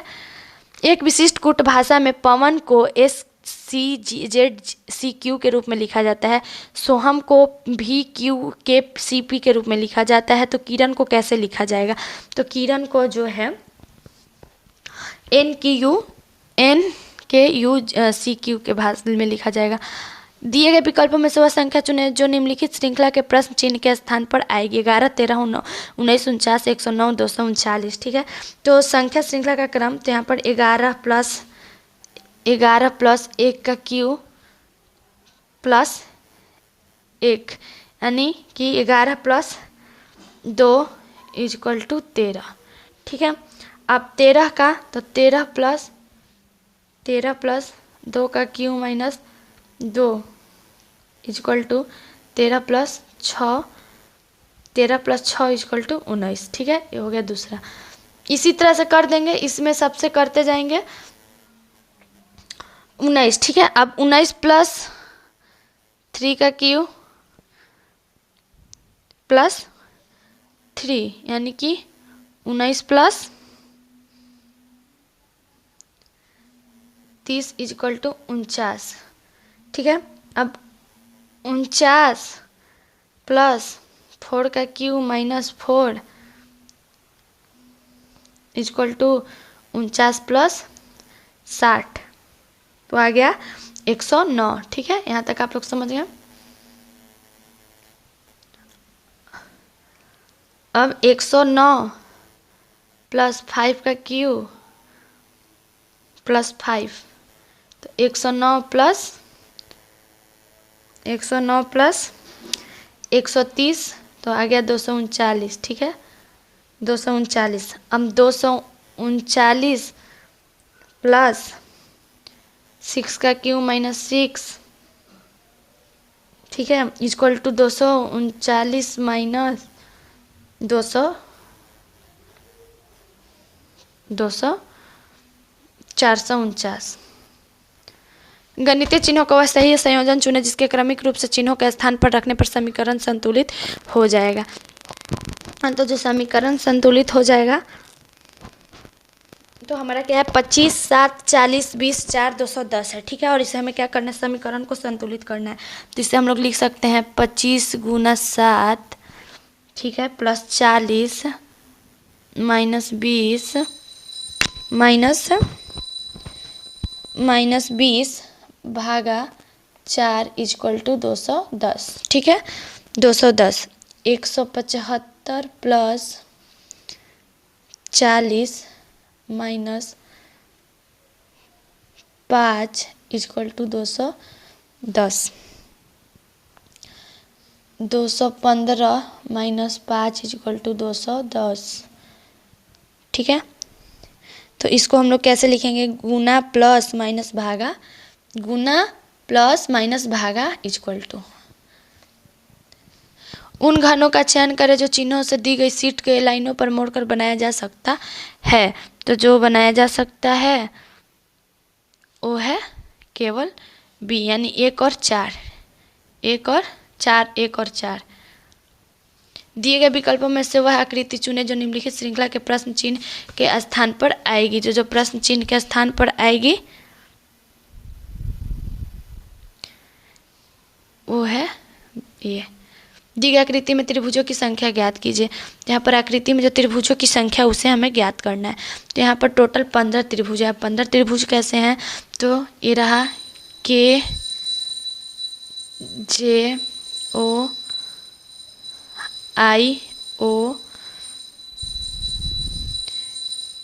एच, इसी तरह से इसको है, इसमें टोटल 15। ठीक है, वह विकल्प चुने जो संख्या एक दूसरे से उसी तरह संबंधित है जैसे नीचे दी गई सेटों की संख्या एक दूसरे से संबंधित है। ठीक है, एक दूसरे से जो संबंधित है, जैसे 63 है, 76 और 46 है। ठीक है, और इसमें हमें उसे चुनना है जो एक दूसरे से संबंधित। 63 प्लस 13 कर देंगे तो 76। ठीक है, 63 प्लस 13 करेंगे तो 76, और 76 माइनस 30 कर देंगे तो 46। ठीक है, उसी तरह से इसमें जो है 69, 84, 52 को ले लेंगे, 69, 84, 52 को तो हो जाएगा। ठीक है, समझ में आ गया होगा, मैं इसको एक्सप्लेन क्यों ऐसे।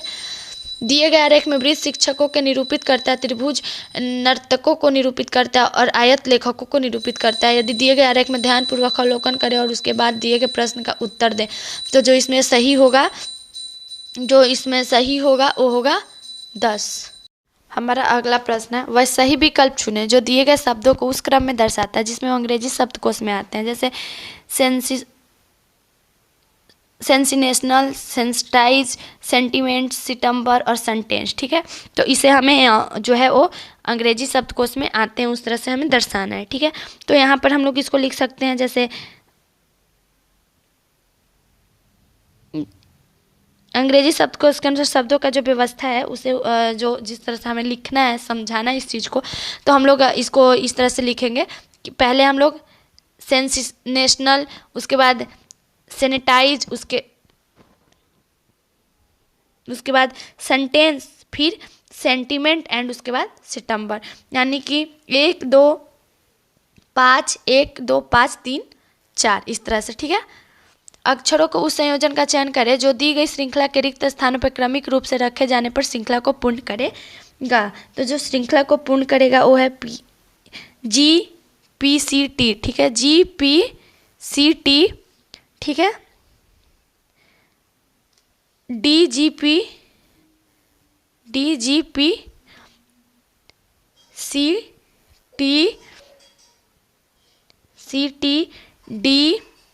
DGPC, TGT। ठीक है, यानी कि इसको हम लोग दर्शाएंगे PD। ठीक है, PDC, DTG। नीचे 4 शब्द दिए गए हैं जिनमें से 3 किसी संदर्भ में एक समान है और उनमें से एक असंगत है। उस असंगत शब्द का चयन कीजिए। तो जैसे मैं आपको बता दूं कि ढाका को छोड़कर अन्य 3 भिन्न जो है देश की राजधानी है। ढाका बांग्लादेश का की जो है मुद्रा है और लुस्का राजधानी है। जिबिया जो है माना राजधानी है और बहरीन की तथा हरारे राजधानी है जिम्बाब्वे की। ठीक है, तो इसमें जो है ढाका नहीं है। अगला है दी गई जानकारी को ध्यान से पढ़ें और दिए गए प्रश्न का उत्तर दें। ठीक है, तो यहाँ पर जो है के डी का अर्थ है डी का पिता के डी का अर्थ है डी की पत्नी के डी का अर्थ है कि डी की बेटी के डी का अर्थ है कि डी का बेटा के। व्यंजक HRSQTN का अनुसार SN का क्या संबंध है? तो यहाँ पर इसका जो संबंध है SN का वो है पोता या नाती। ठीक है, अगला प्रश्न है दिए गए कथनों और निष्कर्षों को ध्यान से पढ़ें। कथनों में दी गई जानकारी को सत्य मानते हुए भले ही वो सामान्य रूप से ज्ञात तथ्यों से भिन्न प्रतीत हो, निर्धारित करें कि कौन से निष्कर्ष पद्धतः कथनों के तात्विक रूप से अनुसरण करते हैं। यहाँ पर कथन है सभी शिक्षक चिकित्सक हैं, कुछ प्रोफेसर चिकित्सक हैं, सभी प्रोफेसर अभियंता, सभी प्रोफेसर चिकित्सक हैं, कुछ चिकित्सक अभियंता हैं, कुछ शिक्षक अभियंता हैं, कुछ शिक्षक प्रोफेसर हैं। ठीक है, तो जो इसमें सही है वो केवल निष्कर्ष 2 सही है। ठीक है, केवल 2 निष्कर्ष सही। तो हमारा अगला सवाल है वह विकल्प आकृति चुने जिसमें दी गई आकृति सन्निहित है, आकृति को घुमाना नहीं है। ठीक है, आकृति को जो है वो घुमाना नहीं है और वो सन्निहित है, तो होगा A। ठीक है, अगला प्रश्न है वह विकल्प चुने जिसमें संख्या एक दूसरे से उसी तरह संबंधित है जैसे नीचे दी गई सेट की संख्या एक दूसरे से संबंधित है। तो मैं एक क्वेश्चन अभी इसी वीडियो में इसके पहले 2 क्वेश्चन बता चुकी हूँ, तो एक क्वेश्चन आप लोग खुद से सॉल्व कीजिए, मैं इसका आंसर बता दे रही हूँ कि ये। ठीक है, अब आप लोग सोचिएगा कि कैसे है, तो आप लोग इसको एक बार सॉल्व कीजिएगा, अगर नहीं होगा तो कमेंट करके बताइएगा, हो जाएगा तो भी बताइएगा। ठीक है, उस विकल्प का चयन कीजिए जिसके शब्दों के मध्य वही संबंध है जो दिए गए शब्दों के मध्य, सहायता और व्यवधान। तो शब्द यहाँ पर मैं आपको बता दूं कि शब्द जो है विपार्थक शब्द है और संबंध दर्शाया गया है। सहायता का विपार्थक है व्यवधान और उसी प्रकार गरीब का विपार्थक है धानी। ठीक है, अगला प्रश्न है वह विकल्प चुनिए जो तीसरी संख्या से उसी प्रकार संबंधित है जिस प्रकार दूसरी संख्या पहली संख्या से संबंधित 39 91 51। ठीक है, तो यहाँ पर चलिए मैं आपको बता दूं कि यहाँ पर कर देंगे 13 गुना 3 यानी 13 39। ठीक है, 13 गुना 7 13 7 91। ठीक है, 13 7 91। 17 गुना 3 17 3 51 और 17 गुना 7 तो 17 7 191 119 17 7 119। अगला है यदि दर्पण को P के ऊपर रखा जाता है तो दिए गए संयोजन का सही दर्पण प्रतिबिंब चयनित करें। तो जो चयनित होगा वो हो जाएगा ये। अगला प्रश्न है नीचे 4 संख्या युग्म दिए गए हैं जिनमें से 3 संख्या संदर्भ एक समान है और उनमें से एक असंगत है, असंगत संख्या युग्म का चयन कीजिए। तो यहाँ पर 19 68 है। ठीक है, तो यहाँ पर कर देंगे 19 गुना 4 माइनस 4। ठीक है, 19 गुना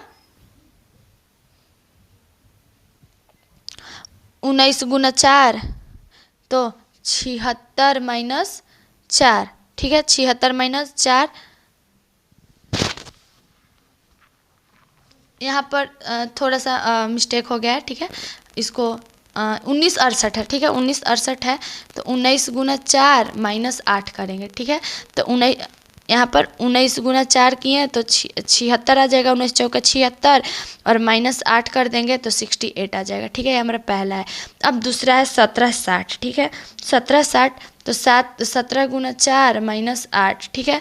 तो 17 गुना 4 करेंगे तो 68 माइनस क्या कर देंगे हम लोग 8, तो कितना आ जाएगा हमारा 60 आ जाएगा, ठीक है। दूसरा हो गया, पहला और दूसरा हो गया, ए और बी, ठीक है। अब सी और इसी तरह से सी और डी करेंगे। तो चलिए यहाँ पर इसको भी मैं कर दूँ। तो 13 गुना 4 माइनस 8, तो 13 चौका 39 माइनस 8, ठीक है। तो 39 माइनस 8 कर देंगे तो कितना आ जाएगा 31, ठीक है। अब तीसरा है 23 और 84, ठीक है। 23 और 84 तो 23 गुना 4 माइनस 8 कर देंगे, ठीक है। तो 23 गुना 4 तो 92, ठीक है। और 92 माइनस 8 कर देंगे, ठीक है। 23 चौका 92 माइनस 8 इक्वल टू 84, तो जिसमें भिन्न है वो 1390 है। नीचे अक्षरों की एक श्रृंखला दी गई। इस श्रृंखला को पूरा करने के लिए अगले 2 अक्षरों के लिए सही विकल्प का चयन कीजिए। ACFGOUBG और 2 अक्षरों का हमें चयन करना है। तो जो इसमें 2 अक्षरों का चयन होगा वो होगा एस और सी। निम्नलिखित अक्षर श्रृंखला को पूरा करने के लिए सही विकल्प का चयन कीजिए। AGLPS, ठीक है। तो इसे हम लोग अल्फ़ाबेट के नंबर के अनुसार, तो यहाँ पर यू होगा, ठीक है। दिए गए विकल्पों में से लुप्त पद का चयन कीजिए। तो यहाँ पर भी अल्फ़ाबेट के नंबर के अनुसार ही होगा। जैसे भी टी, तो टी के बाद भी आता है और आर के बाद टी आता है। उसी तरह से आर के पहले पी आता है। इसी तरह से हमें इसे करना है तो हमारा होगा PMT, ठीक है। 14, 60, 28, 45, 30, 56 है, ठीक है। तो यहाँ पर हम लोग क्या कर देंगे 14 प्लस, यहाँ पर हम लोग जो है संख्या को श्रृंखला को क्रम में दर्शाना है, मतलब इसे हम लोग प्लस माइनस में करेंगे तो हमारा आ जाएगा। तो जो यहाँ पर होगा वो हो जाएगा 42। अब 42 कैसे होगा तो आप लोग इसको सॉल्व कीजिएगा। अगर नहीं समझ में आएगा, नहीं हो पाएगा तो बताइएगा, मैं आपको एक्सप्लेन कर दूँगी। 8, 17, 9, 21, 12, 27, 15, 21, ठीक है, ये हमारा है। तो इसे हम लोग भी 8 + 9 तो 17 आ जाएगा, ठीक है। 8 + 9 किए तो 17, ठीक है। 9 + 12 किए तो 21, ठीक है। 9 + 12 किए तो 21। 15 + 21 कर देंगे, 15 + 21 तो 36।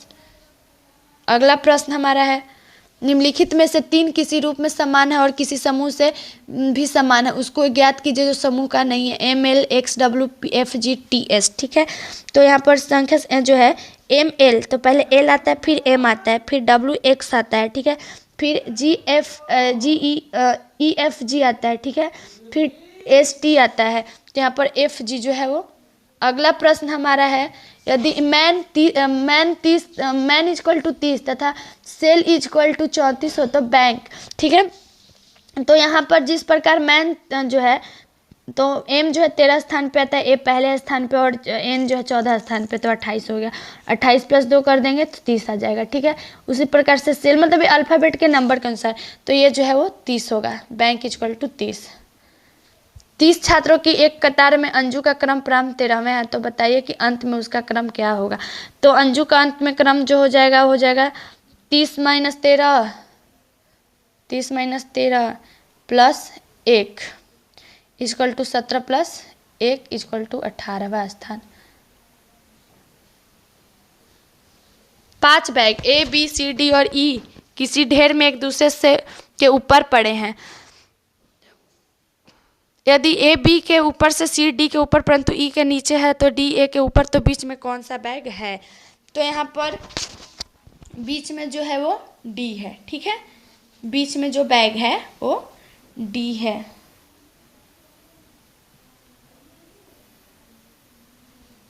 अगला प्रश्न हमारा है निम्नलिखित प्रश्नों में लुप्त संख्या ज्ञात कीजिए। तो यहाँ पर हमें लुप्त संख्या ज्ञात करना है, तो हम लोग इसको इस तरह से 9 4 32 है, तो इसको हम लोग इस तरह से करेंगे तो हमारा आ जाएगा 9 गुना 4 माइनस 4 यानी 9 चौका 36 माइनस 4 इक्वल टू 32 हो गया पहला कॉलम, ठीक है।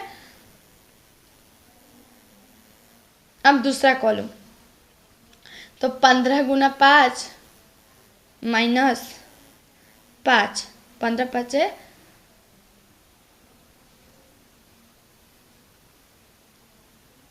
15 15 गुना 5 माइनस 5, ठीक है। तो 15 × 5 = 75 माइनस 5 = 70। अब आया तीसरा कॉलम, ठीक है। तो तीसरा कॉलम हम लोग बनाएंगे 19 गुना 3 माइनस 3, ठीक है। 19 गुना 3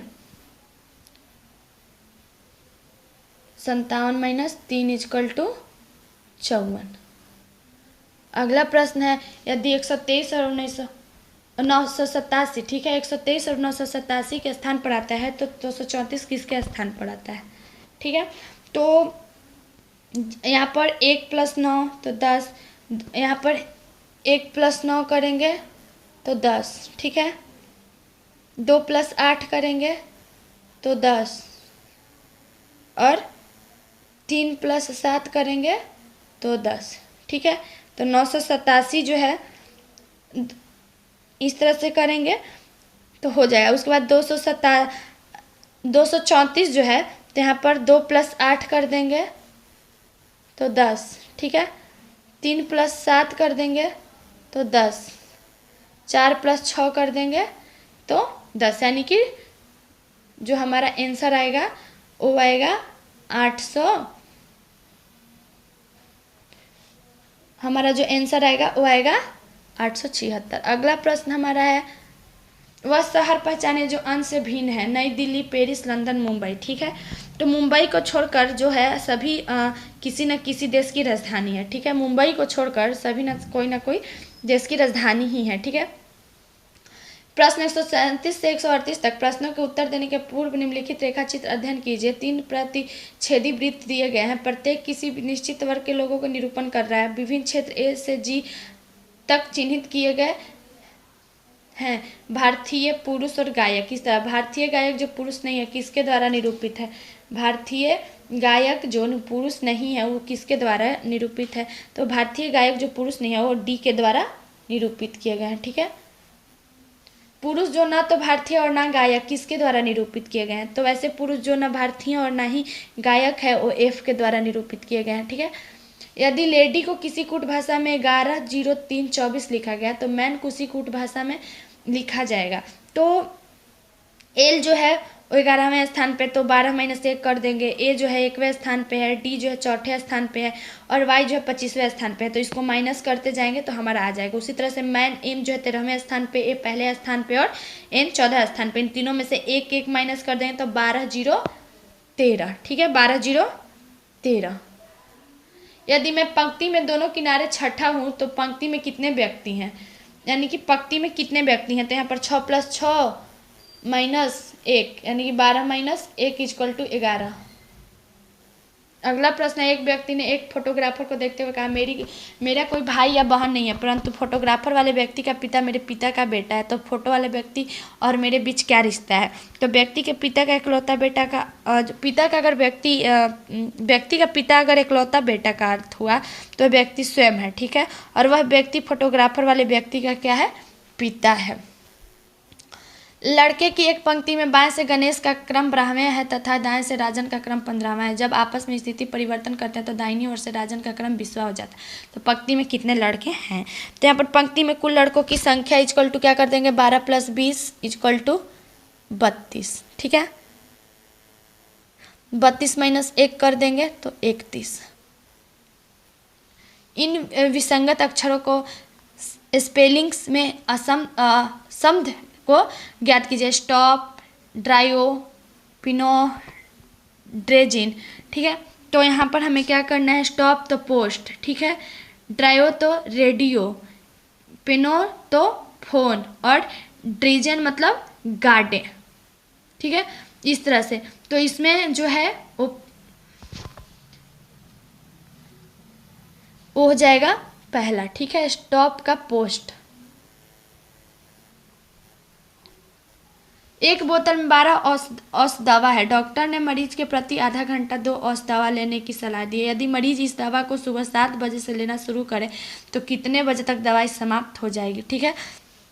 तो कितने बजे तक जो है वो दवाई जो है समाप्त हो जाएगी, तो 7 बजे 2, तो दवा जो है वो सुबह 9:30 बजे तक समाप्त हो जाएगी, ठीक है। अगला प्रश्न है, निम्नलिखित में से अशब्द व्यक्ति शैली, किट्स, चाउसर और चर्चिल तो मैं आपको बता दूं कि विंस्टन चर्चिल ब्रिटेन के प्रधानमंत्री थे, जबकि अन्य सभी साहित्यकार थे। ठीक है, अगला प्रश्न है, यदि एक कूट भाषा में एडिशन को एडिशनो लिखा जाता है, उसी कूट भाषा में मेडिकल को कैसे लिखा जाएगा? तो उसी कूट भाषा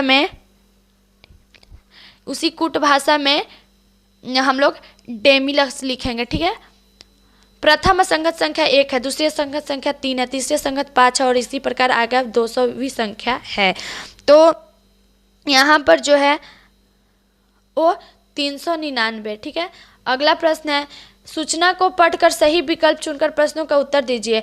एक सबमरीन में 3 चालक ABC और 4 परीक्षणार्थियों में DEFG एक संग है। हर दिन चालक और 2 प्रशिक्षार्थी पनडुब्बी में संभालते हैं। एक चालक दूसरे चालक के साथ बार डुबकी लगाता है। एक प्रशिक्षणार्थी दूसरे प्रशिक्षणार्थी के साथ केवल एक बार डुबकी लगाता है। तो नए प्रशिक्षणार्थी जो है D और E केवल एक बार अनुभवी F और G के साथ डुबकी लगाते हैं। यदि सभी संभावित क्रमिकार करते हैं तो समय लगेगा। तो इसमें जो है वो समय लगेगा, तो वो लग जाएगा 12 दिन। अगला प्रश्न है, यदि A और F अन्य लोगों से पहले अपने डुबकी समाप्त कर लेते हैं तो निम्न में से कौन अगली डुबकी के लिए सही नहीं है? जैसे B D के साथ अवश्य डुबकी लगाए, B E के साथ अवश्य डुबकी लगाए, B G के साथ अवश्य डुबकी लगाए। तो जो इसमें है वो हो जाएगा तीसरा। ठीक है, यानी B G के साथ अवश्य डुबकी लगाएं। अगला है C उसकी सभी डुबकियां पूरी करती है, D उसकी सभी डुबकियां पूरी करता है। यदि G कार्यरत है तो B दूसरे दिन किसके साथ अनिवार्यतः डुबकी लगाता है? तो A E G के साथ डुबकी लगाता है। वीडियो के आखिर में मैं बोलना चाहती हूँ कि अगर इस वीडियो में मुझसे किसी शब्द के सही उच्चारण करने में या किसी क्वेश्चन को सही से एक्सप्लेन नहीं कर पाई या मुझसे कोई गलती हो गई हो तो आप लोग मुझे माफ़ कर दीजिएगा। उसके लिए मैं आप लोगों से दिल से माफ़ी मांगती हूँ और मैं हर दिन कोशिश करती हूँ कि आप लोगों के लिए अच्छे तरीके से मैं आप लोगों को हर क्वेश्चन को एक्सप्लेन करूं, हर चीज़ों को समझाऊं, हर बातों को समझाऊं। अगर आप लोगों को मेरा जो है पढ़ाया हुआ है, मेरा समझाया हुआ समझ में आता है तो आप लोग मेरे यूट्यूब चैनल को लाइक और सब्सक्राइब जरूर कीजिएगा और सब्सक्राइब कीजिएगा ताकि आपको कोई भी अपडेट मैं डालूँ तो आप तक पहुँच जाए। ठीक है, तो आप लोग मेरे चैनल को अपडेट, और अगर आप लोगों को पसंद आता है मेरा पढ़ाया हुआ तो आप लोग कमेंट में यस या नो जरूर लिखिएगा। Thank you so much.